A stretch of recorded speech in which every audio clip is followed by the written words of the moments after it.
Olá pessoal, tudo bem? Hoje nós iremos falar sobre a grande tribulação, um período aí bem discutido e bem estudado por muita gente. Eu queria ler aqui em Mateus capítulo 24, verso de número 21, que diz assim: Porque nesse tempo haverá grande tribulação, como desde o princípio do mundo até agora não tem havido. E, e esses tempos de angústia, esse tempo de sofrimento, ele durará por 7 anos. É quando nós estudamos aí na outra semana sobre as 70 semanas de Daniel. E nós paramos na semana 69. Se você não viu esse vídeo, procura aí no link dos vídeos que você vai ver esse vídeo sobre as 70 semanas de Daniel. E aí começa a última semana, a 70ª semana da tribulação. E tribulação, a palavra tribulação significa comprimir com força. Pensa numa cana e ela vai passar pelo moinho. Então é da mesma forma, será algo que vai ser exprimido com grande força num período de tempo. E essa tribulação durará 7 anos, ou uma semana profética de Daniel. A primeira fase, ela será, entre aspas, né? Será uma fase boa, uma fase de suposta calma, de suposta tranquilidade, e a segunda fase será uma fase mais turbulenta, uma fase mais difícil. E nós vamos aí primeiro ver a primeira fase da grande tribulação, que vai durar 1260 dias.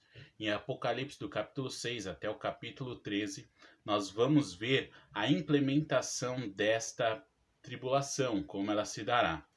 Ela vai acontecer como, pastor? Primeiro, nós teremos a trindade satânica. O que seria a trindade satânica?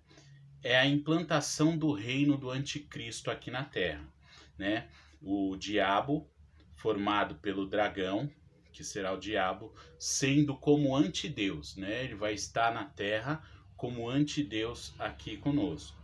E a besta que subiu do mar, que será o anticristo, e a besta que subiu da terra, o anti-Espírito Santo, ou também conhecido como falso profeta.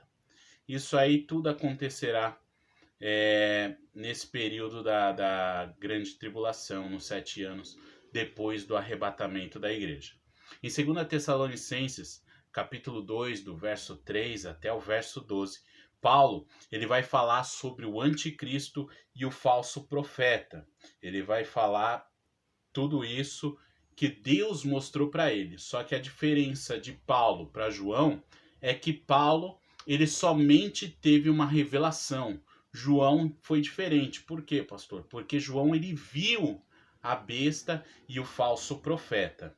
E conforme nós vemos lá em Apocalipse, capítulo 13, verso de número 4, o antideus, o anticristo lá, ele vai falar assim: quem poderá batalhar contra ele, né? Ou as pessoas indagam quem pode batalhar contra o anticristo.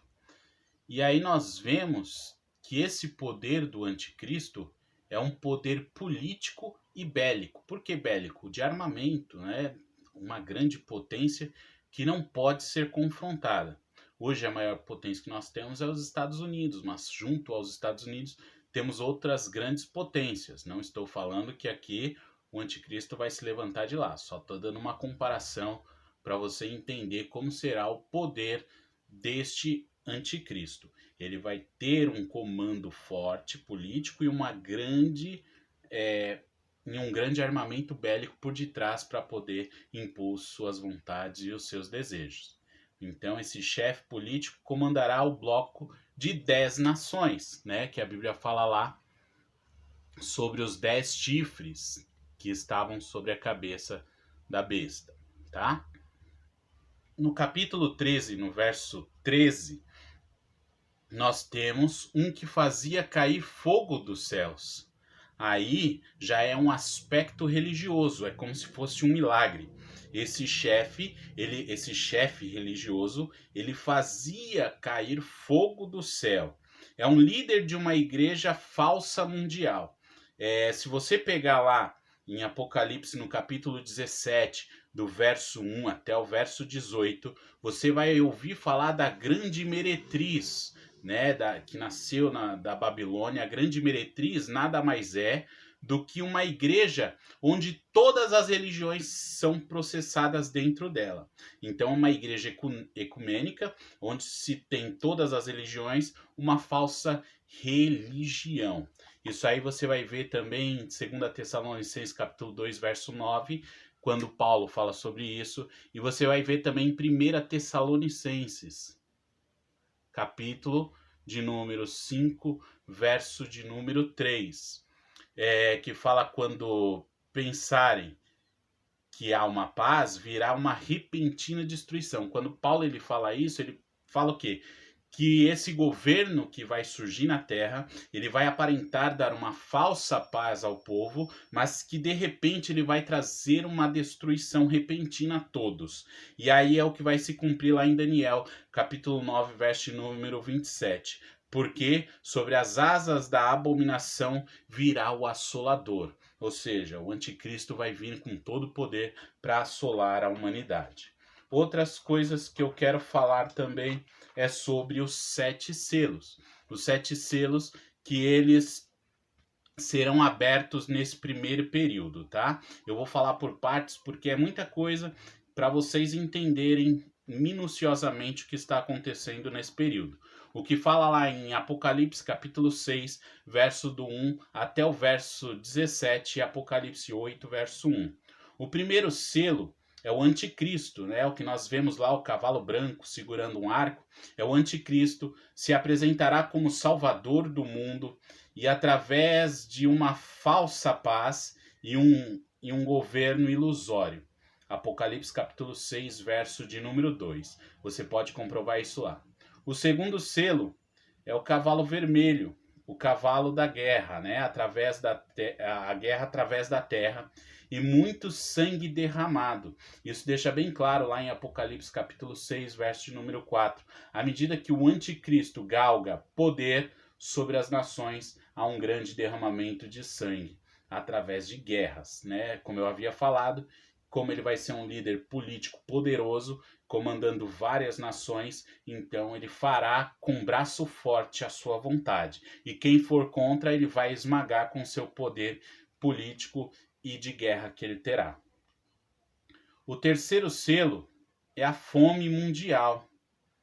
Então, você vai ver lá em Apocalipse capítulo 6, versos 5 e 6, uma fome mundial sem precedentes, resultantes das guerras e das consequências que essas batalhas vão causar. Então você vai ver lá pessoas pegando centenas de dinheiro, igual a Bíblia fala, e trocando por um pouco de comida. Então você vai ver pessoas milionárias nesse período pegando quilos e quilos de dinheiro, ouro, pedras preciosas que tiverem para trocar por um pouco de comida, porque a fome será tão grande nesse período que vai ser devastador para toda a humanidade. O quarto selo tá lá em Apocalipse capítulo 6, verso de número 8, e diz assim: 1/4 da população mundial é eliminada por causa da fome, peste e guerra. Ou seja, a fome, a peste e a guerra eliminará 1/4 da nossa população. 25% das pessoas irão morrer.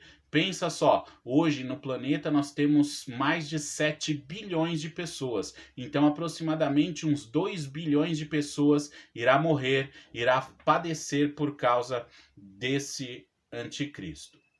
O quinto selo se você pegar, tá lá no livro de Gênesis, continuando a sequência do capítulo 6, do verso 9 ao verso 11. É os mártires, as pessoas que morrerão nesse tempo, porque não aceitaram o regime do anticristo. Ela se recusou a usar a marca da besta, se recusou a adorar o anticristo, ela se recusou a viver debaixo deste governo. Então serão mortas, e as que morrerem nesse período, elas serão os mártires, elas serão as pessoas que vão morrer e estarão lá debaixo do trono.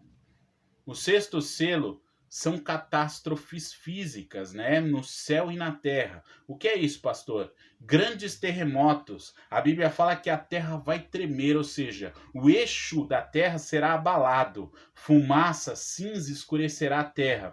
O sol perderá o seu brilho, né? Deus será visto neste momento e vai deixar apavorado todos os ímpios, tá bom? Então, esse é o sexto selo. O sétimo selo, haverá um grande silêncio no céu. Meia hora de silêncio.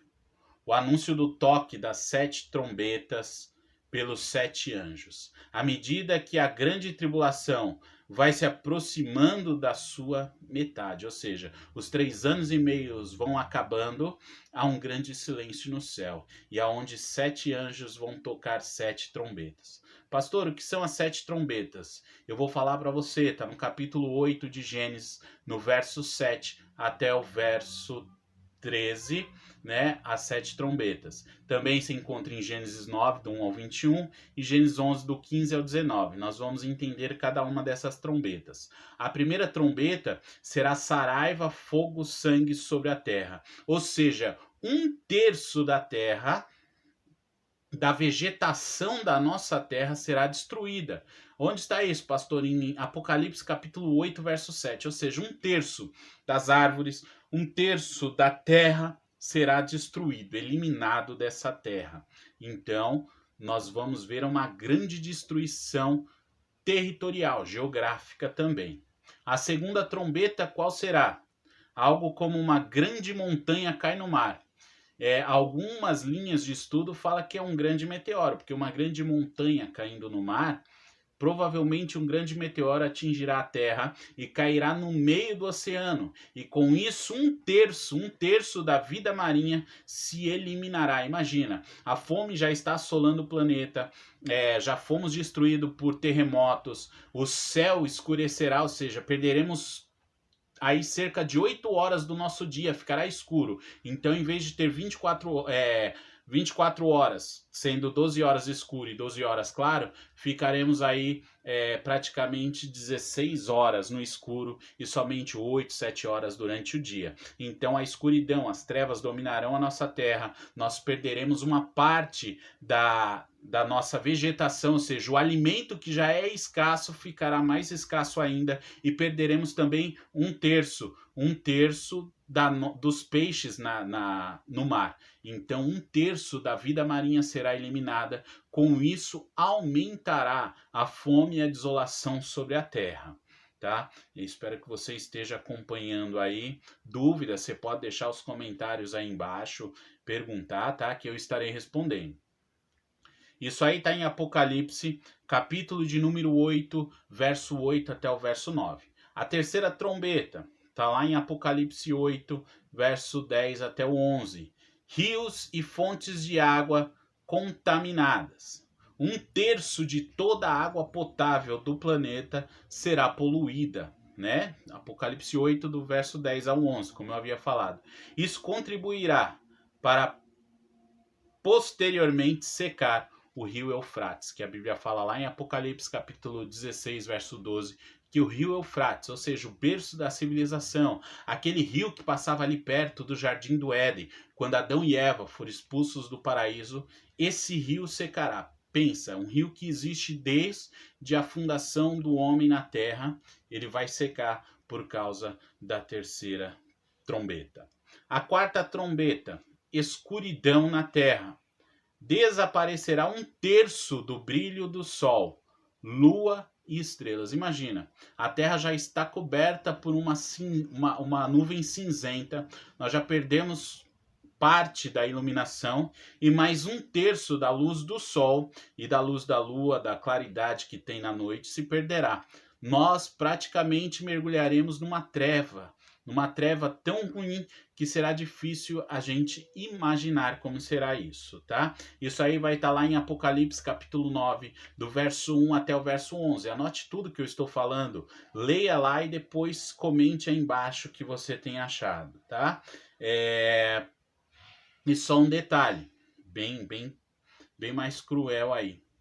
Algumas pessoas neste período de tempo tentarão morrer, se matar, e não conseguirão. Mas por quê, pastor? Porque a morte foi retirada da terra nesse período.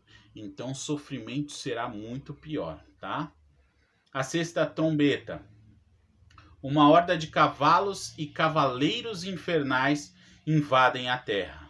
E morre 1/3 da população. Isso está lá em Apocalipse, capítulo de número 9, verso 13 até o verso 21. Imagina um exército de cavalos com seus cavaleiros infernais invadindo a terra e matando 1/3 da população, porque eles querem destruir o máximo de pessoas. Ou seja, já tinha morrido 1/3 por causa dos desastres, mas 1/3. Então isso aí vai se resumindo em muito a população da nossa terra, tá? Sétimo, a trombeta. A sétima trombeta introduz o último e os piores dos juízos de Deus. Por quê, pastor? Porque aí se abre as 7 taças, que eu vou falar no próximo vídeo. Hoje eu quero falar ainda sobre as 2 testemunhas escatológicas. Onde elas estão? Estão lá em Apocalipse capítulo 11, do verso 3 até o verso 12, que fala que quando o anticristo estiver na terra, essas 2 testemunhas estarão também na terra, e eles começarão a pregar e a falar contra o anticristo, e eles falarão em Jerusalém, falarão pelo mundo, e acredita-se algumas linhas de estudo, tá? Eu não estou afirmando que é verdade ou falando que é mentira. Algumas linhas de estudo falam que essas 2 testemunhas será Enoque e Elias, os 2 únicos na Bíblia que foram arrebatados. Eles foram arrebatados e por isso eles estarão aqui nessa terra para pregar na época do anticristo. Perto da metade da semana, ou seja, por volta dos 3 anos, essas 2 testemunhas também não sei se serão eles 2, tá? Só estou fazendo uma conjectura de alguns estudos que levam para essa linha. Não sei quem serão as 2 testemunhas, mas eu sei que serão 2 pessoas enviadas por Deus para falar contra o anticristo nesse período. E elas serão mortas. E quando elas forem mortas, 3 dias e meio depois, elas ressuscitarão para mostrar para o mundo e para o anticristo que mais poderoso do que ele é o nosso Senhor, que Deus faz milagre mesmo em meio ao caos. E eu também quero falar sobre os 144 mil, né, assinalados, que a Bíblia fala lá e que algumas religiões afirmam que só esses irão para o céu. Os 144 mil, eles vêm das 12 tribos de Israel, tá?